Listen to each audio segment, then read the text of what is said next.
Mbak, Mas. Makasih Bu. Iya, perkenalkan saya diminta sebagai konselor yang tugas pada pagi hari ini. Sebelumnya apakah benar dengan Mbak Naila?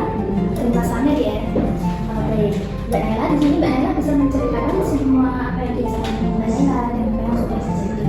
Jadi sekarang Mbak bisa menceritakan. Baik Bu, suami saya itu sering melakukan kekerasan pada saya. Dulunya itu cuma maki-maki atau marah-marah pada saya. Untuk saat ini tuh sudah melakukan tindak kekerasan, yaitu saya sering dipukuli dia. Untuk terakhir itu saya dipukuli menggunakan sapu sampai kondisi saya itu luka.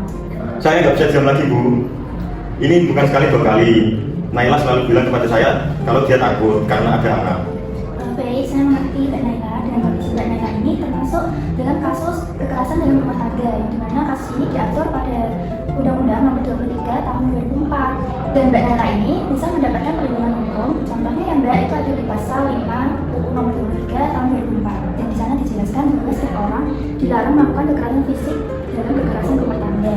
Dan ada pada pasal 44 yang dijelaskan bahwa pelaku yang menyebabkan luka berat pada pasangannya akan dipidana penjara selama 10 tahun. Saya nggak tahu Bu, saya kira saya harus sabar sebagai seorang istri.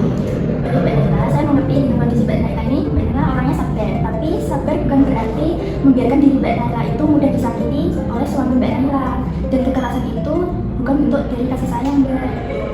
Saya juga sudah bilang ke Naila kalau kita bisa ajukan laporan ini ke pihak yang berwajib, tapi saya ingin menunggu Naila siap dulu secara mental. Benar sekali Mas Ane. Untuk Mbak Naila, di sini nanti kami akan membantu Mbak Naila dalam proses pengadilan hukum ya Mbak, dan membantu memberikan pemahaman jika dibutuhkan. Dan kita bisa melakukan konseling secara rutin Mbak. Kalau saya lapor itu apakah dia bisa mengambil anak saya Bu? Oh, nggak semudah itu Mbak. Nanti pada proses hukum akan mendapat pertimbangan dari pihak pengadilan.